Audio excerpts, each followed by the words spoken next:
Well, good morning, everyone. I hope everyone enjoyed last night and this great discussions we're having today. Thank you so much to Senator Ernst. She has just been such a champion for small businesses in the Senate.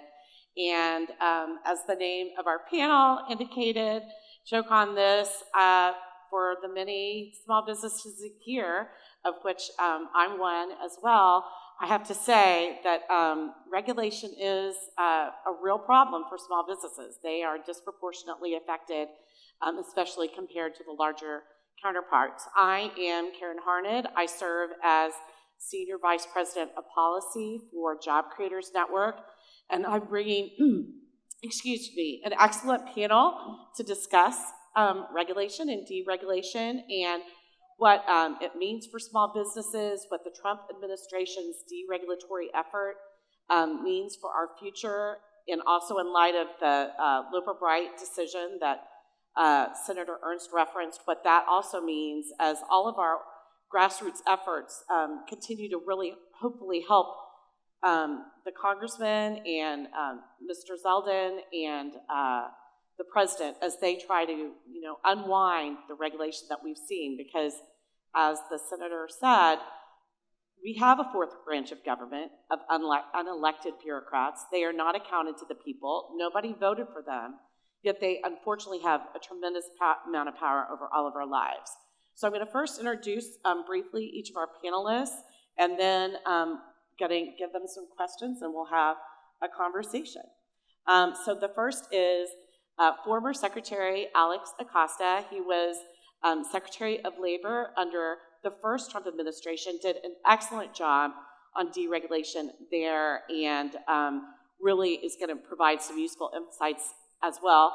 I'm also proud to say that he's a member of the Job Creators Network's Board of Directors, and he also is on the Board of Directors for Newsmax, which many of you may be familiar with.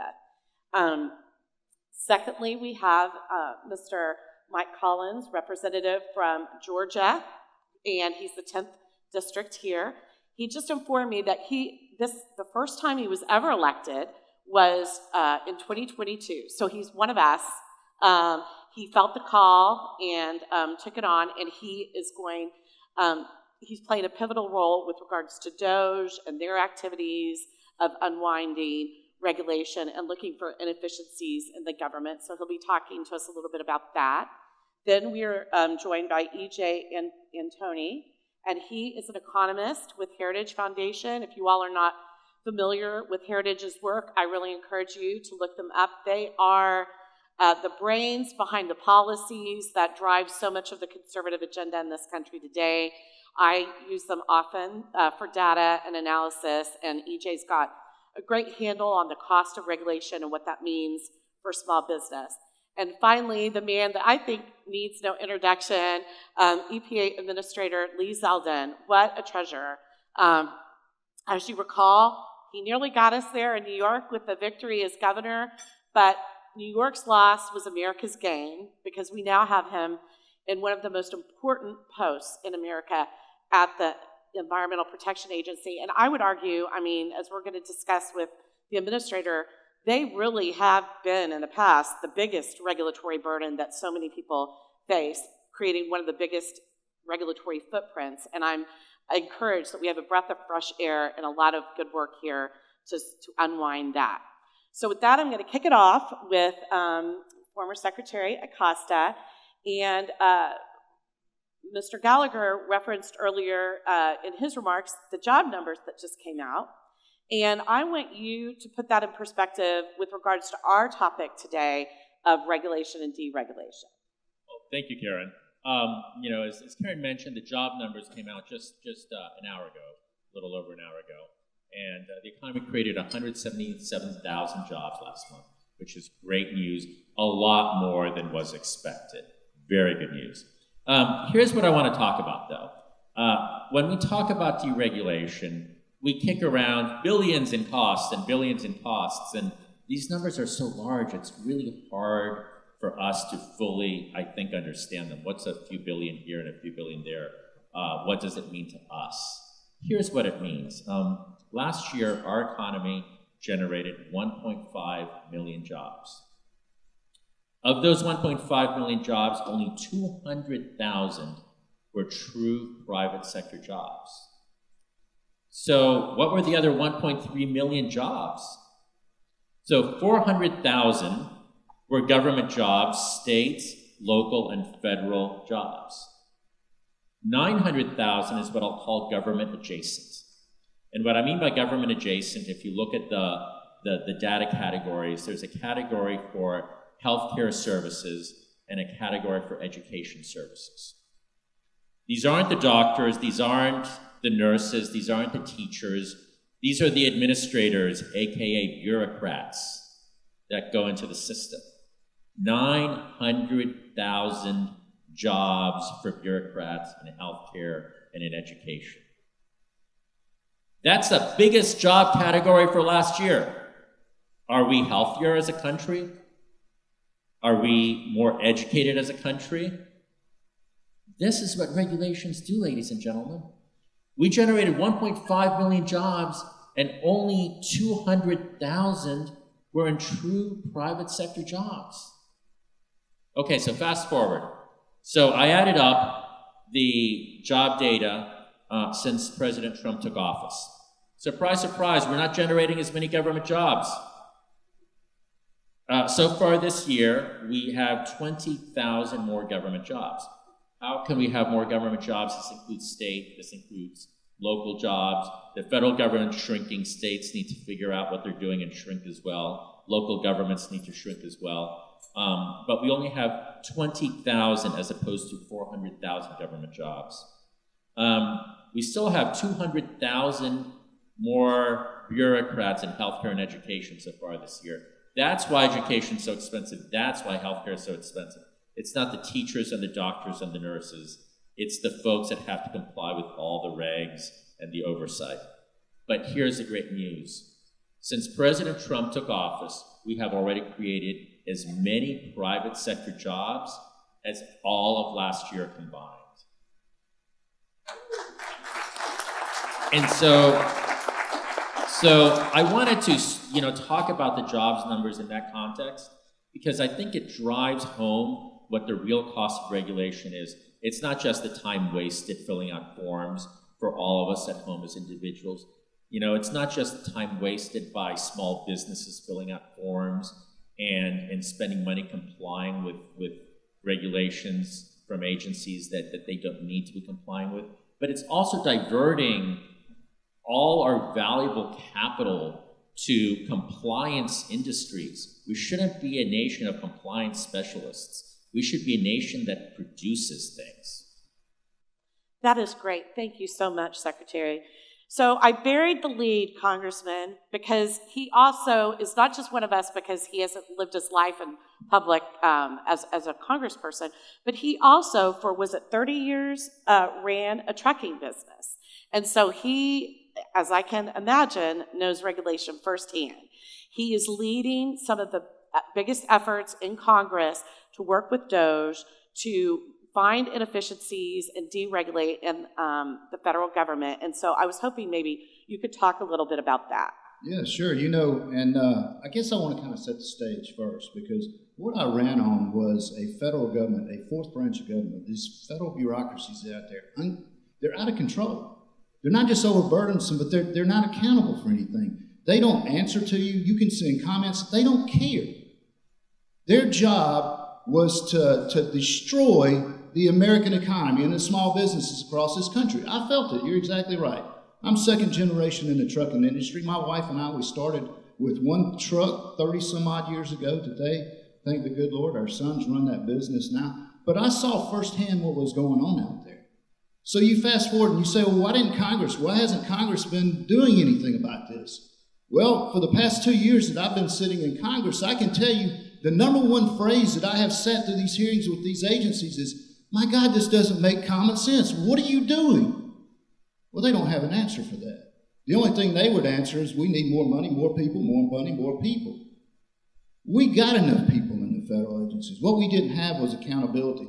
And we were passing stuff out of the 118th House over to the Senate. And we had more people like Senator Ernst. We could get this done. But we don't go through regular order in Congress. We've been writing checks and sending them off to these agencies to say, see you later, come back next year, we'll give you another check. We'll add a little to it. Well, whoever came up with Doge is a freaking genius. Because all they're doing, and all the Doge group, they're just popping the hood on these agencies, looking under the hood and saying, oh gosh, look what we see over here. This is waste, or this is fraud, or this is abuse. November, the American people spoke, and they said it is time to save our money. It is time for the federal government to become more productive and efficient. When you do those two things, you will save the taxpayers' money. And that's all they're doing. They're showing us, of course, and the Trump administration now is doing rescission, and we're going to get that money back into the Treasury. It's there, it's laying there, and I'm sure that there are plenty of members of Congress that are feeding them information on where you need to look. It's a great program. I hope they continue it. But the one main thing that I want to stress, it's a shame we had to do that. Mm-hmm. It's a shame. Now, we had to have 60 votes in the Senate to get things passed over there. But by God, y'all, we don't have that hard of a dead-blame job description up there. It's two things. Take care of your constituents, pass 12 appropriation bills. Appropriation bills is where you rein in these people, you get them under control, you cut their funds, and you make them answer to Congress. And until we get back to regular order, we're going to need things like the Doge Commission over there. That's fantastic. Thank you so much. Yes, ma'am. Yes, absolutely. So EJ is the money guy. He understands cost of regulation, and it's really broken it down. And I was hoping that you could talk to us a little bit. We saw, as Senator Ernst referenced, $2 trillion worth of regulations, and nobody can put their arms around what that means. But if you could just break down a little bit what that means, especially for Main Street, the cost of regulation. I'd be happy to. And actually, I was so glad the Senator mentioned Casey Mulligan. I've had the pleasure of working with him for about 5 years now at Unleash Prosperity. He has done phenomenal work on the cost of regulation. And again, I've had the pleasure to do some of that work with him. One of the things that he found was that during the Trump administration, their deregulatory efforts in the first term saved the typical American household about $2,500 a year. It was about between $2,400 and $2,500. Conversely, the Biden administration during their 4 years added an average of just over $5,000 in regulatory costs per household to the economy every year. And so if you're a household, you simply can't afford that. And so what do you have to do? You have to change your way of life, right? And that means sometimes you're buying less from small business. Whether it's a product or a service, doesn't matter. And the man to my left can probably speak much more eloquently about this, but so many of our government regulations are done in the name of making the consumer better. And they even acknowledge, yes, there's a higher upfront cost, but in the long run, it's supposed to save you money, except these things never do. Right? The Wall Street Journal had an article last year where they were exposing how one of the Obama regs increased dramatically the cost to build a new home because of these different energy compliance costs, except it takes 98 years for the average homeowner to recoup the cost, the upfront cost of the additional energy efficiency requirements. In other words, a young family can buy a new home and be long dead, and maybe their kids are in the home, maybe it's their grandkids are in the home before the upfront costs are ever recouped. I mean, it's absolute nonsense. And so, going on the comment that was made earlier, when you have billions of dollars, or in this case, trillions of dollars, how on earth do we wrap our head around that? Look at it this way. This has cost literally hundreds of thousands of jobs per year under the Biden administration. That's not an exaggeration.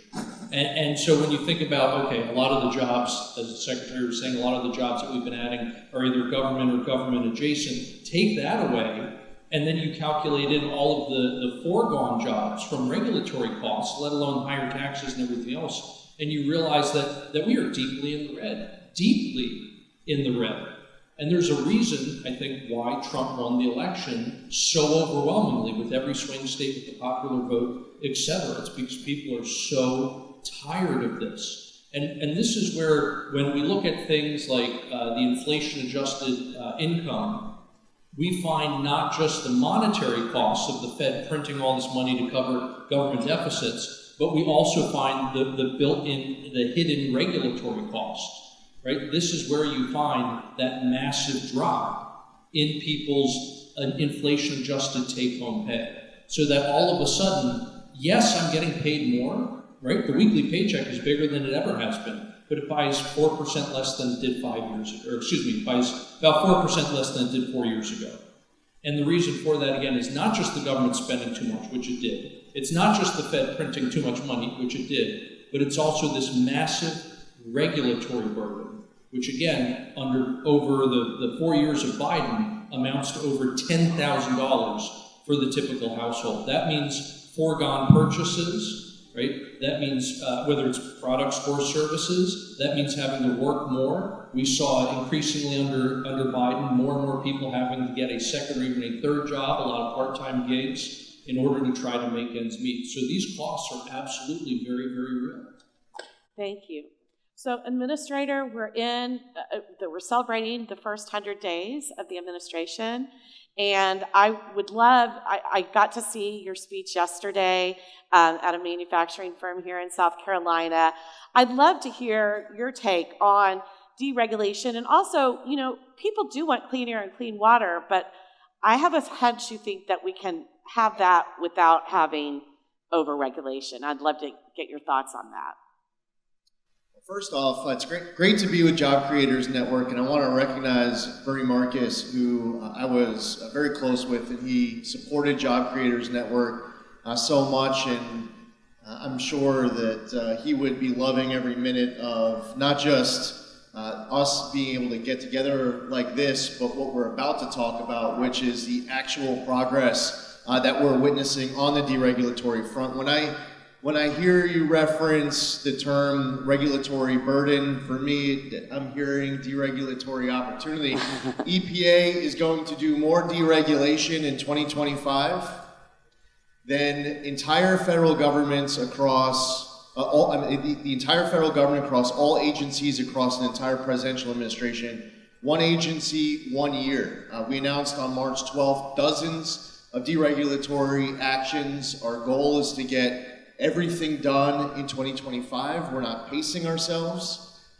We're soliciting ideas, input from everyone. Congressman Collins has been no shortage of volunteers and offering up good ideas for ways that the EPA can respond to that. No one's doing us a favor by holding anything back.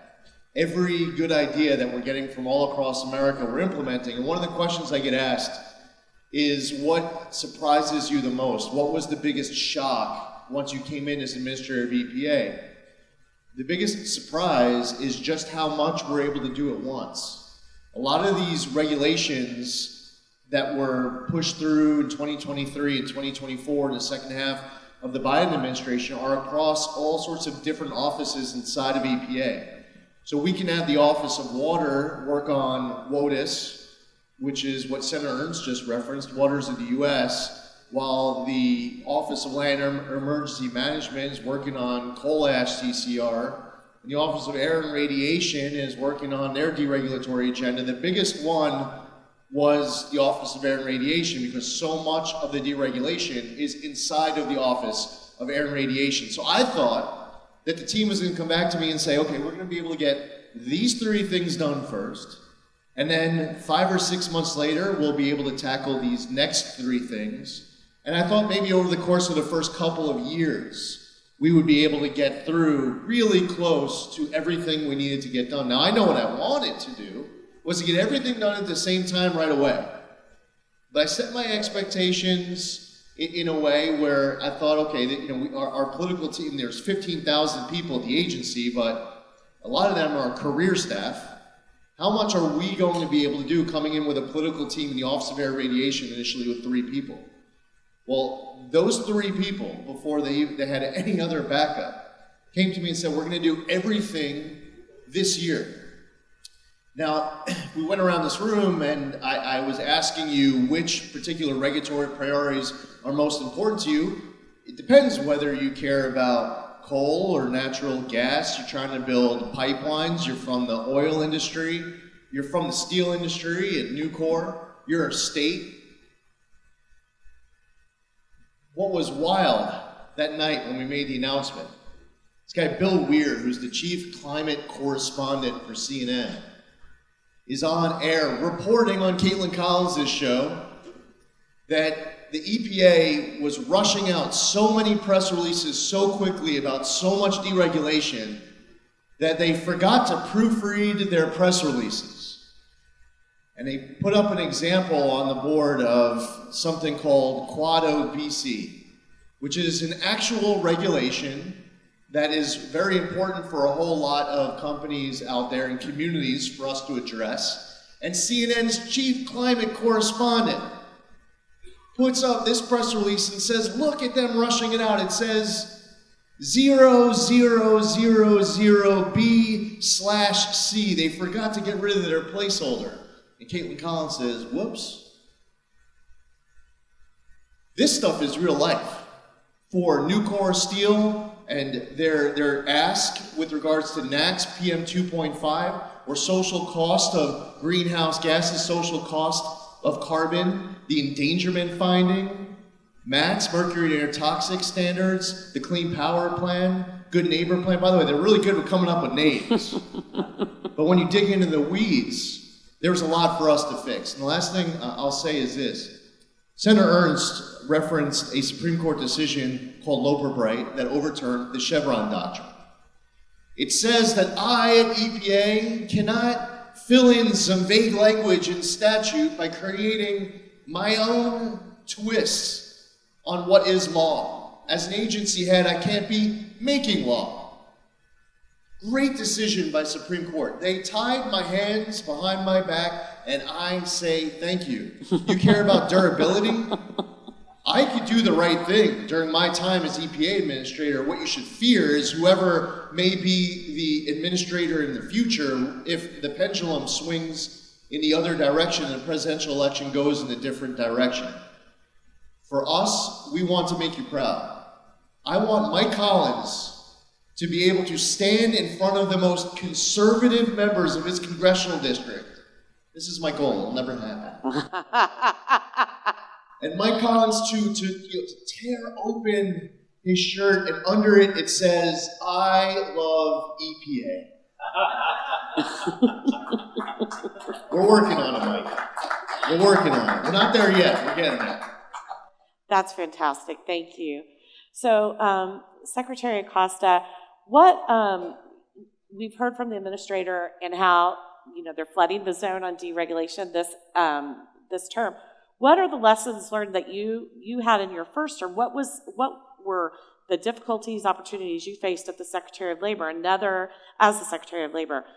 agency that has a huge footprint on American small business? Well, I think the administrator has already identified some of those and taken a different approach. He's flooding the zone. He's going to do it all at once, right? And that's so important because they only have 4 years, and you can't wait.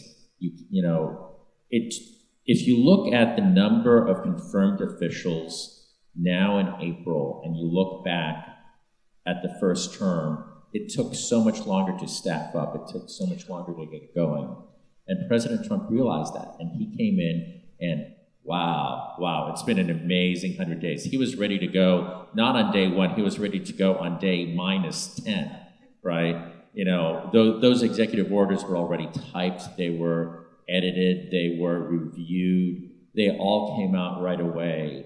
The cabinet was confirmed right away.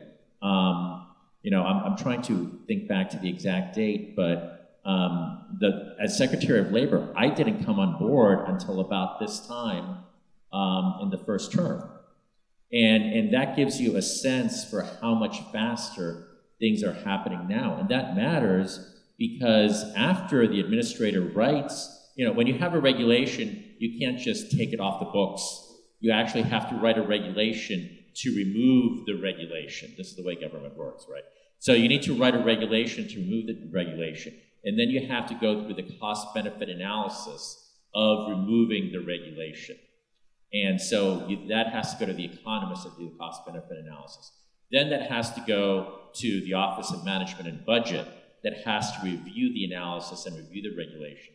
That then has to go out for public notice and comment, and the public has typically about 60 days to comment on your wish to say, delete this regulation. You then have to review all those thousands of comments, and you have to either incorporate the comments or explain why you're not incorporating the comments. You then have to go through the whole process again of cost-benefit analysis, Office of Management and Budget, and then finally publish the final rule, and then you're going to get challenged in court if you weren't challenged in court somewhere along the way. And so, other than this being a crazy long process, and it's how bureaucrats keep the bureaucracy going, they create a bureaucracy to unwind bureaucracy. But other than that, if you don't get going right away, there's so many things that we did that were tied up in court until the end of the administration, and the Biden administration simply didn't defend them, and they died on the vine. And so the biggest lesson learned is go early, go fast, flood the zone, which is exactly what the administrator is doing and what's being done across the board. So these first 100 days, they've already done more than the first administration because a number of cabinet members weren't on board in the first 100 days if you go back to the first term. Yes, that is unfortunate. I didn't realize it was that late. That really is awful. And glad that we didn't have to do it this time. Congressman Collins, look, we're a bunch of, these people care. They're grassroots activists. They want to help. We want to help you. And as a champion for deregulation in Congress, what are, the Senator referenced the Prove It Act, which Job Creators Network supports, but we are for all of the above on deregulation. Just curious what some initiatives you're undertaking and want us to know about and ways we can help you. And let's talk about the Prove It Act here just for a minute, because I am in small business and I am in trucking. And let's take that industry real quick, because most of you have probably heard of J.B. Hunt, Schneider, and all that. But do you realize that 98% of the trucking companies in this country are 10 trucks or less? 95% are 5 trucks or less.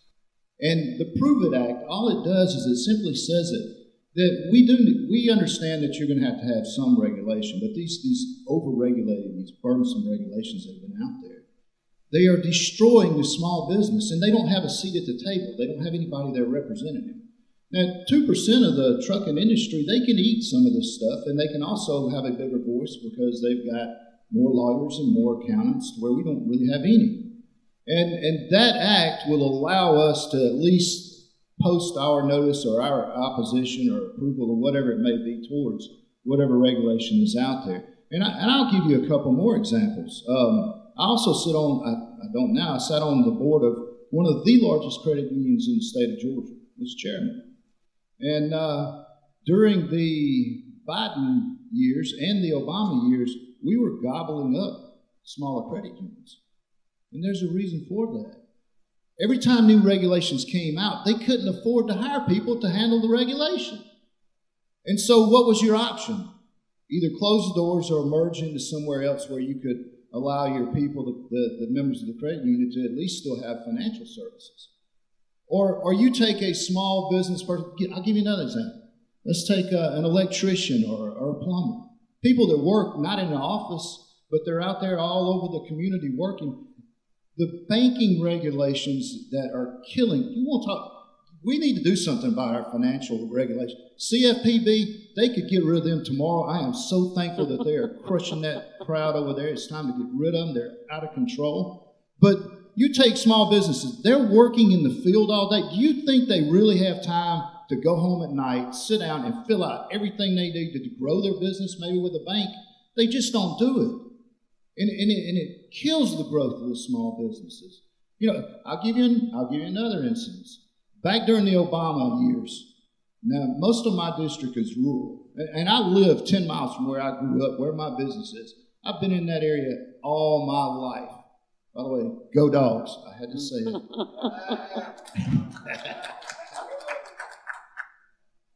You know what's been destroyed in our communities?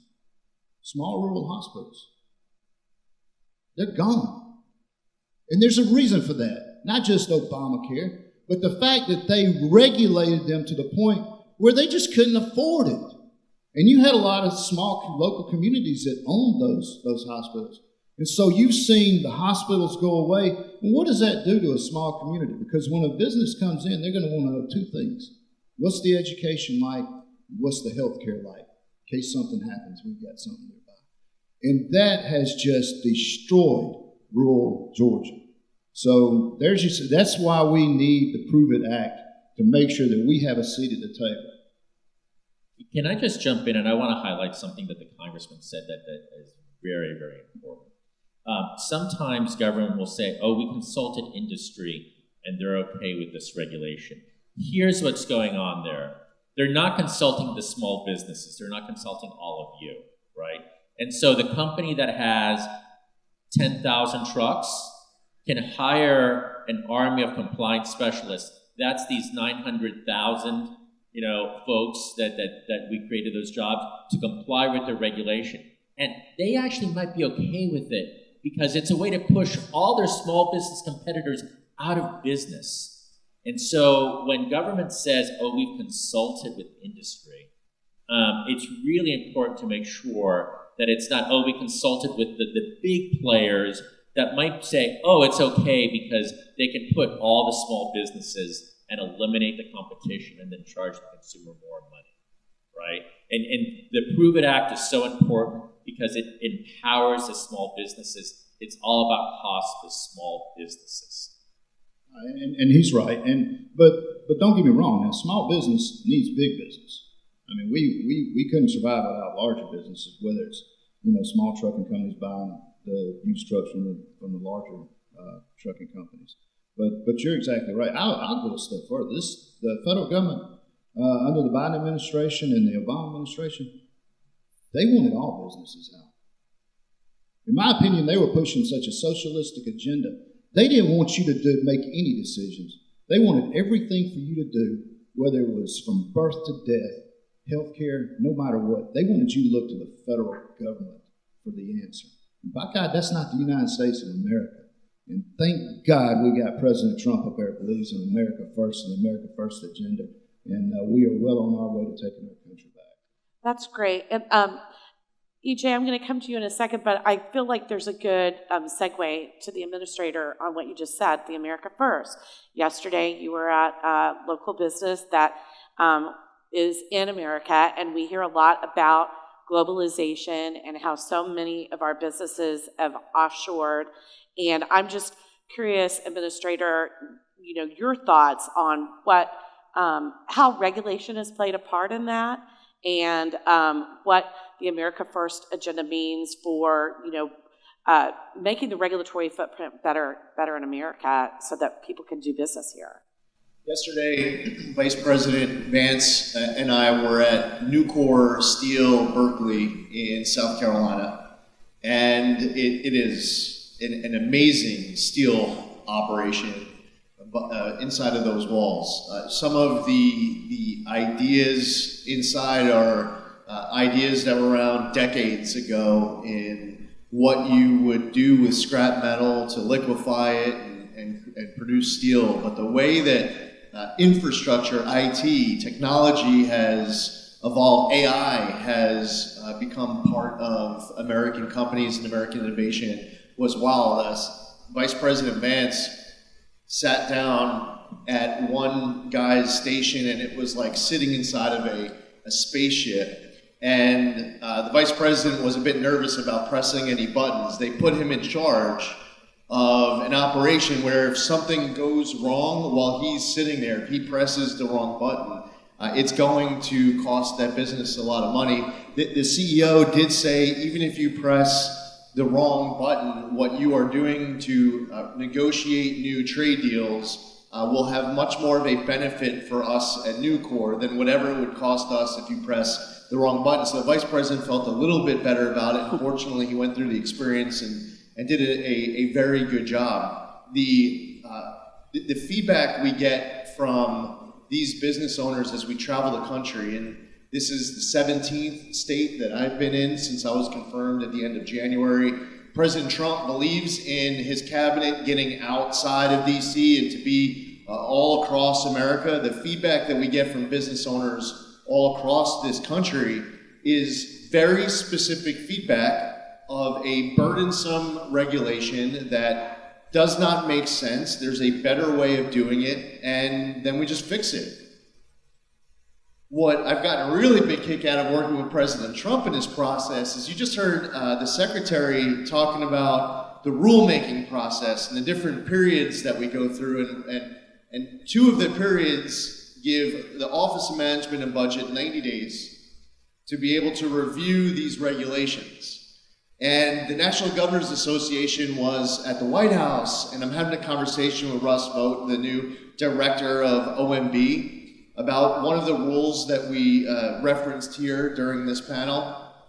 And I said, hey, Russ, if we cut your two 90-day periods down to 30 days, then we're going to be able to get this rule done 4 months earlier.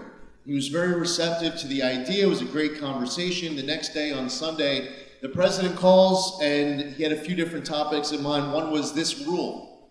Well, Mr. President, I have a great update for you. Yesterday, we were at the White House. I was talking to Russ. We have these two 90-day periods at OMB, but I think we're going to be able to reduce it to 30. That's going to cut 4 months out. I was really excited to be able to brag about all this progress in 24 hours. I thought he would say, hey, good job, great news, way to go. It was none of that. When I explained to him that we reduced these two periods from 90 days to 30 days, his response was, well, why don't you do it in 15? That's where this president's head's at. And the last point that I would say, getting to your original question, you brought up a really important point as it relates to the environment. EPA's core mission is protecting human health and the environment. The initiative in the Trump administration, EPA, we call Powering the Great American Comeback, and the first pillar is clean air, land, and water for all Americans. Who doesn't want that? We also need to unleash energy dominance. We need to pursue permitting reform, advance cooperative federalism, make America the AI capital of the world, and bring back American auto jobs. These are also very important priorities where EPA plays a critical role in making sure that the Trump mandate that the American public voted for last November actually gets accomplished. But here's one of the big differences between Mike Collins and someone you'll find on the other end of the extreme in Congress. We have simply decided that we choose both protecting the environment and growing the economy. We don't believe that it's a binary choice. We don't believe that we have to strangulate the economy in order to protect the environment. It's something that shockingly really does separate Congressman Collins from so many of his colleagues on the other side. If AOC was sitting right next to Congressman Collins right now, you can actually have a debate about whether or not we can choose both or we have to pick one over the other. And we know what AOC would choose. And the consequence of choosing both means that we are going to operationally right-size the EPA instantly. We're getting people back in the office. I've canceled $22 billion worth of grants in the first 100 days. We have an operating budget at EPA of about $10 billion per year. And in the first 100 days, we found $22 billion to cut. You do the math. How is that possible? They made it possible in the Biden EPA through the help of congressional Democrats when they passed the Inflation Reduction Act, because in 2024 they obligated and spent over $60 billion. In 2025, from one year to the next, from the Biden EPA to the Trump EPA, in 2025 we will reduce that number over 65%.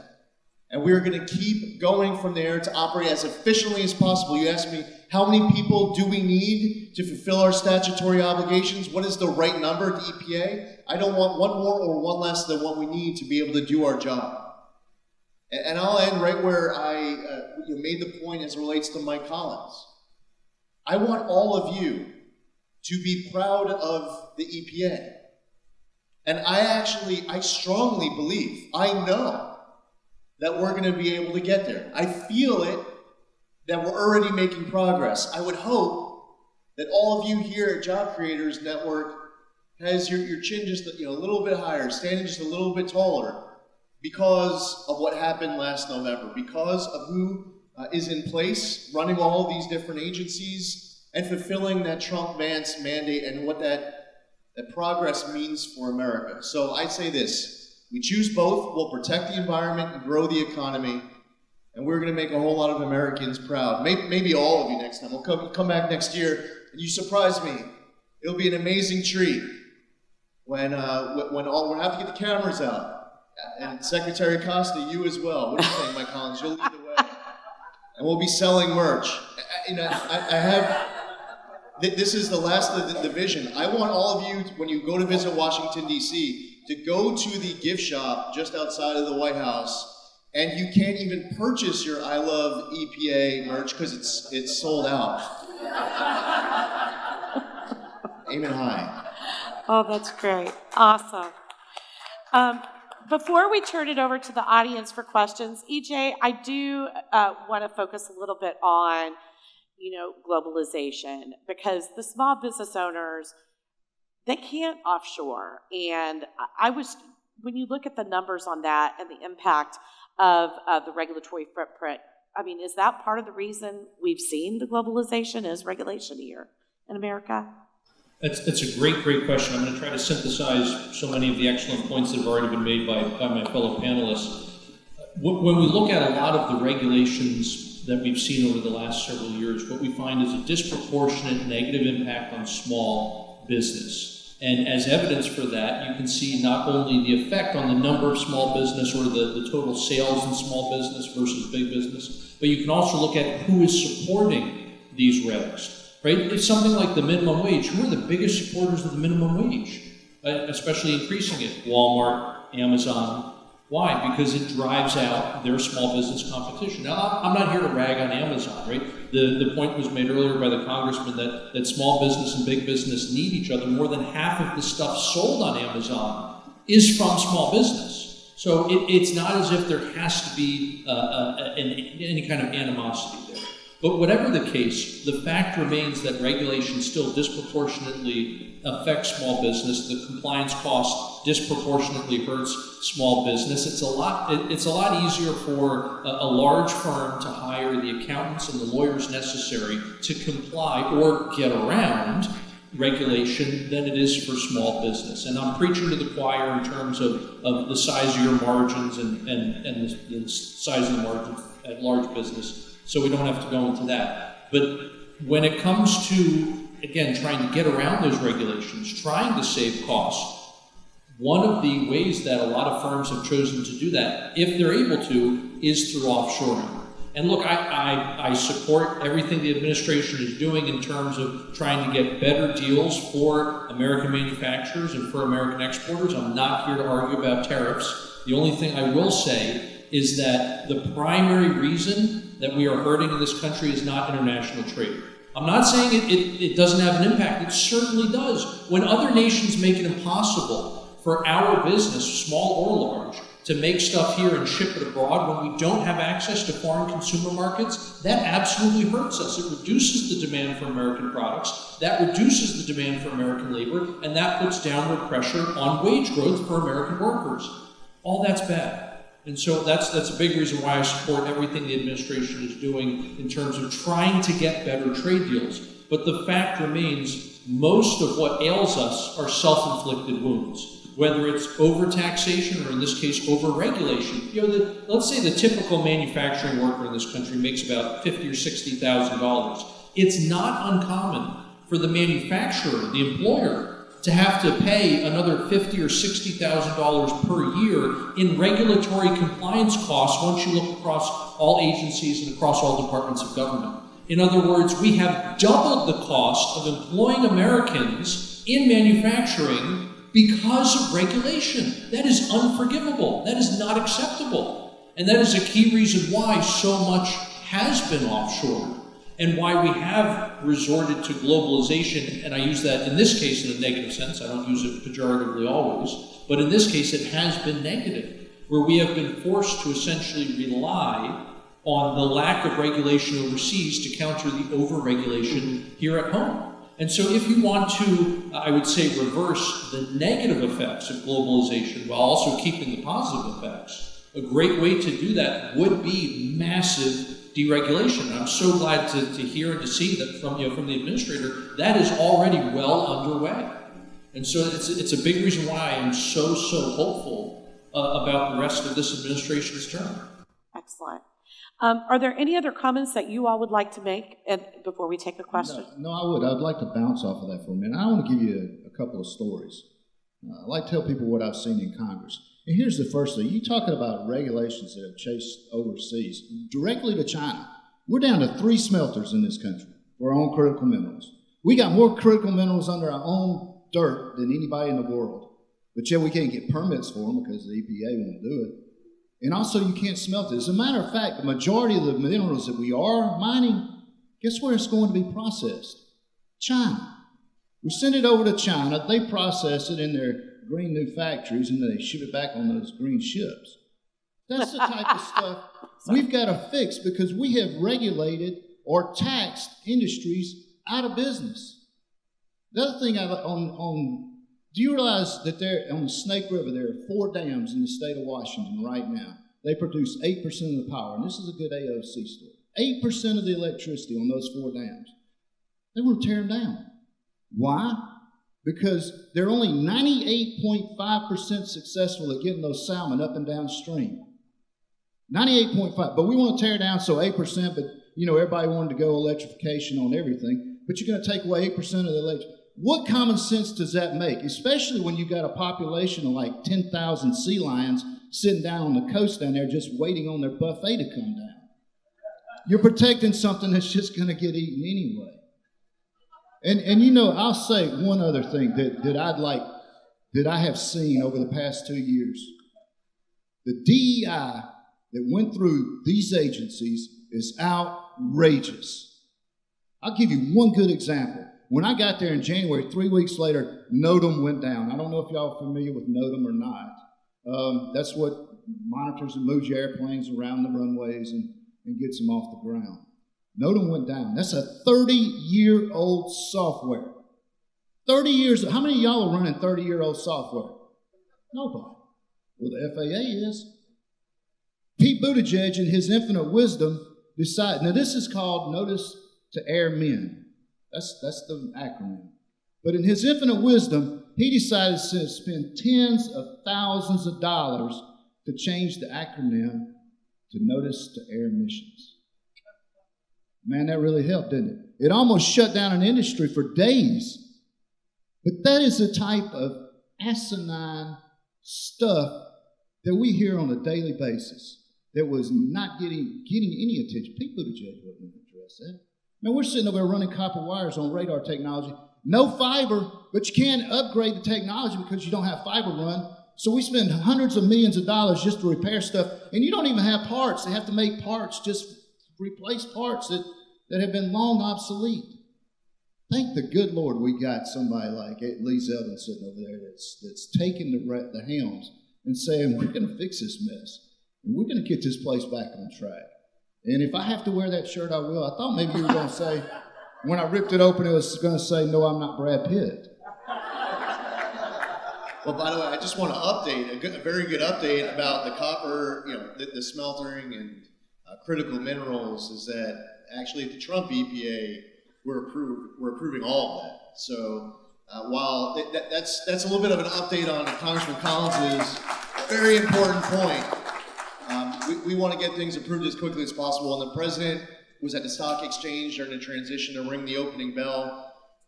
He said obviously he wasn't yet sworn in for his second term. I was not confirmed as administrator. He says when Lee Zeldin becomes the administrator of the EPA, he's going to approve all requests for nuclear facilities in 1 week.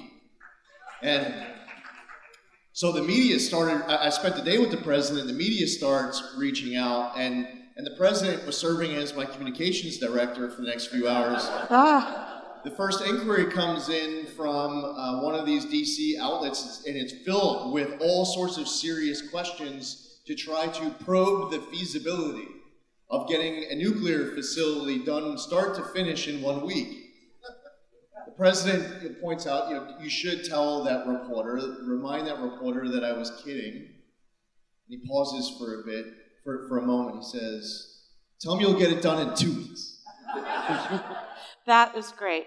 Well, I am sad to report that we are out of time, but I hope that you will join me in thanking this panel. What a great group.